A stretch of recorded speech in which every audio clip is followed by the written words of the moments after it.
And also this, the British Medical Association has today been accused of denying biological reality after saying that transgender people should be allowed to legally change their gender identity without a doctor's consent. Doctors backed to motion at the BMA's annual meeting yesterday, which asked the government to pursue a simplified way for transgender and non-binary people to gain legal recognition of their gender. At the moment, those in Britain who need a diagnosis of gender dysphoria in order to legally change their gender identity under the Gender Recognition Act. Let's speak with Bev Jackson, co-founder of the Gay Liberation Front and spokesperson for the LGB Alliance, and Benjamin Butterworth, journalist and late editor of the paper. That sounds like you've died, Benjamin, doesn't it? In fact, you're the late editor. Have I got that right? You're right. I'm currently the editor in the evenings, yes. Not dead. Okay, I'm glad to hear that. And if you were, and the fact we were still speaking would just be spooky, frankly. So what are you making of this then? I mean, to many people, this is, I'll give you the phrase again, denying biological reality. If you want to become a member of the opposite sex, just say so and it's done.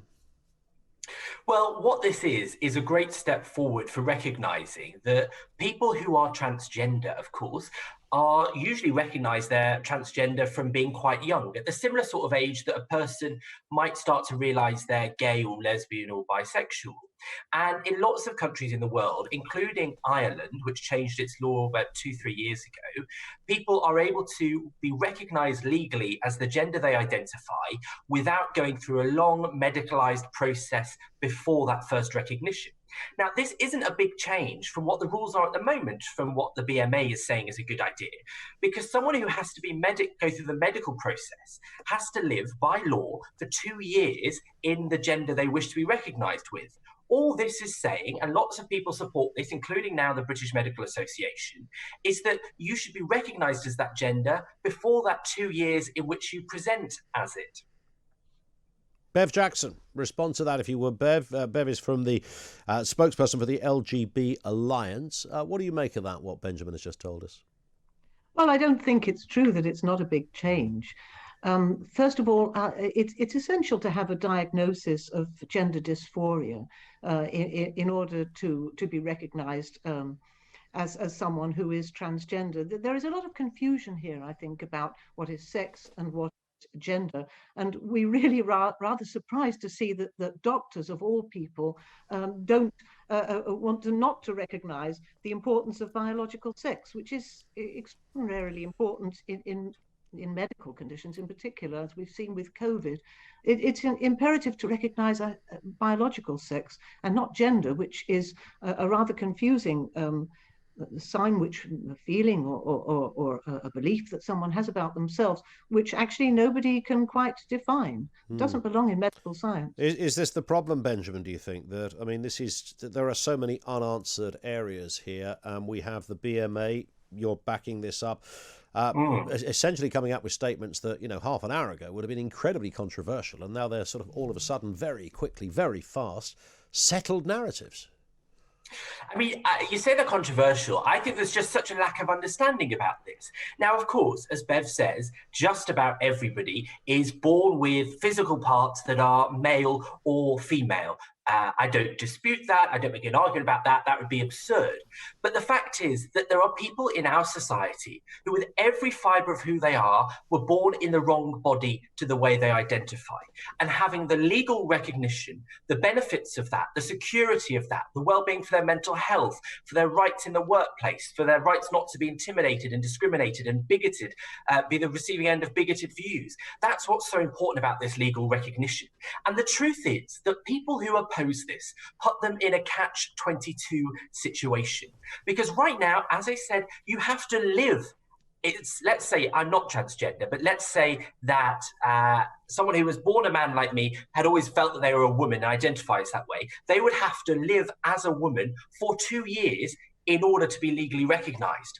This simply says, by the British Medical Association, which will include lots of experts on these issues, and Theresa May, by the way, agrees with this, a Tory Prime Minister, that that group of people shouldn't have that 2 years of limbo and should get their legal rights sooner.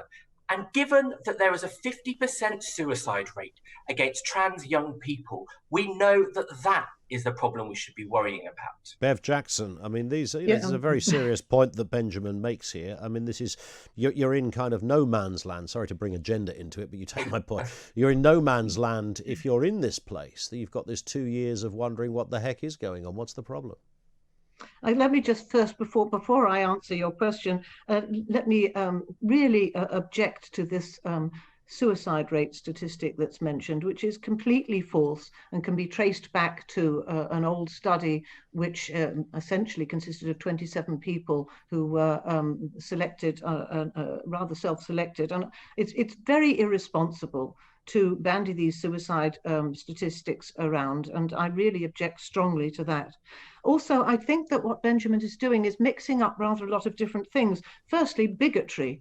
Nobody should be discriminating against or treating somebody badly because of the way they are, the way they behave, and we should all be against that. We should all support trans rights. We should all support the rights of people who are transgender to live their lives without being discriminated against, harassed, and so forth. But this is quite different from talking about people being born in the wrong body. Now, there are people who believe that they were born in the wrong body.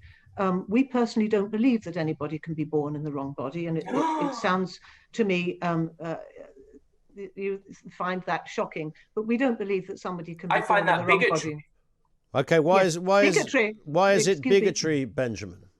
Because to say that the way that someone was born, you know, the idea, for example, they used to say that Section 28, which banned the so-called promotion of homosexuality because it would convince people they're gay. No one would choose to be gay when they face bigotry for it in those situations, just like no one would volunteer or make up the idea that they're transgender. Some people are plainly born in the wrong body, and their life can be torturously unpleasant because of that, and that's why we need to change attitudes and laws. Bev, just explain then why you don't believe that somebody can be born in the wrong body. I'm sure you mean something else by that.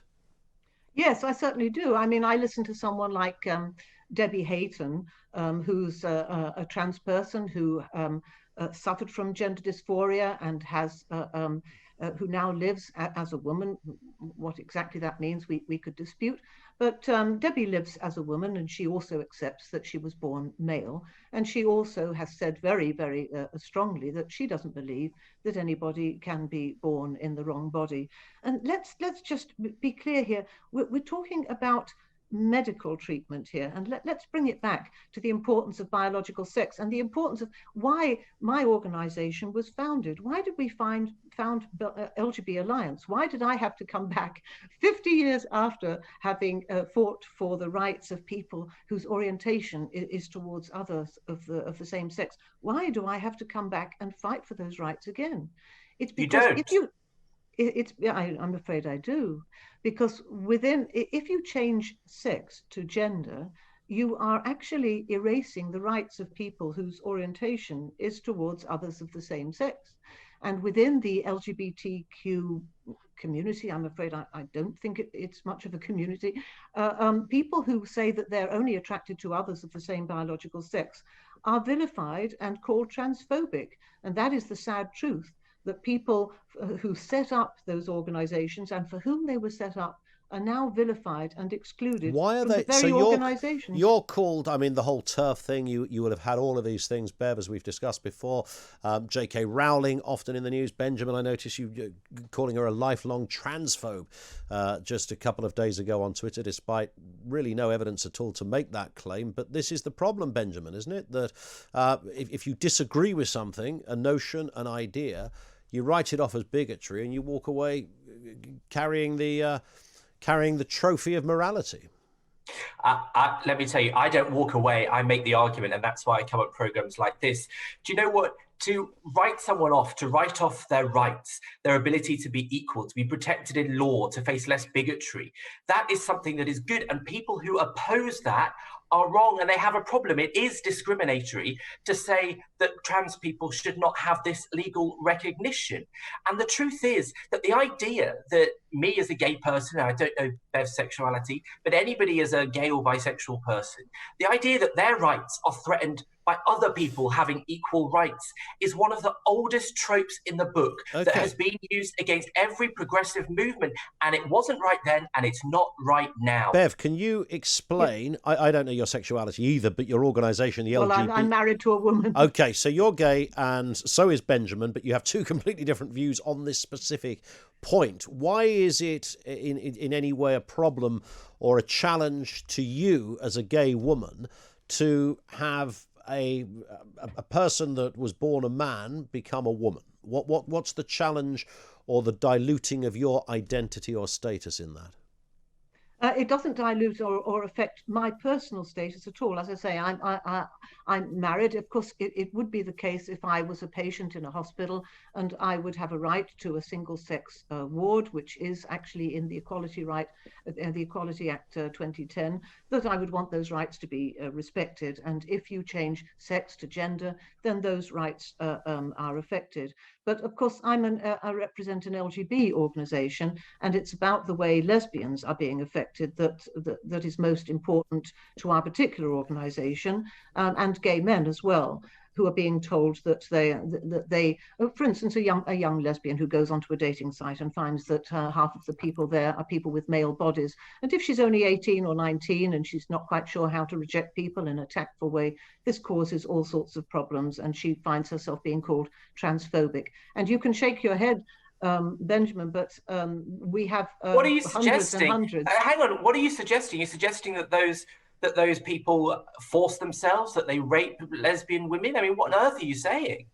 I just read the reports that I hear, and I think most people behave perfectly reasonably, but there's always a minority that doesn't. And I think lesbians have a right to their own spaces, and lesbians does not include people who have male bodies. But Benjamin, are you transphobic? I'm assuming that you wouldn't want to date a man who identifies as a man but is biologically female and still retains all the female genitalia and breasts and everything that goes with being a woman. I would imagine you wouldn't date that person. Hang on. But I mean, this is an entirely different question, because how people are recognised in law and how they're able to live their lives is different to how one individual person who they are attracted to. But are you a transphobe if you say I could never date a man that still had the body of a woman? Does that make you transphobic? No, you're not. You're not. You're perfectly entitled to have your own boundaries of who you're attracted to, and of course some of that is physical. I'm attracted to as nice as it is to say in the middle of the afternoon, with male physicalities. That's fine.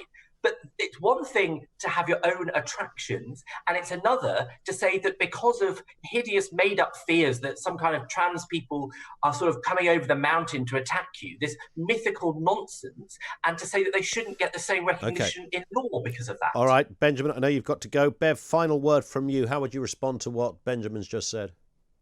I would like to go back to what we were really talking about, which was medical science. And let's make sure that doctors don't make the fools of themselves by pretending that biological sex doesn't matter, and that gender, which is a subjective feeling, which some people have about themselves and many people don't, that should take priority over biological sex. We hope that the BMA will see sense and retract their rather ridiculous recommendation. Okay, Bev, great to have you on. Thank you. Bev Jackson, co-founder of the Gay Liberation Front and spokesperson for the LGBT Alliance. And Benjamin Butterworth was the other voice you heard there, journalist and late editor of the I paper. Both with us here on Talk Radio.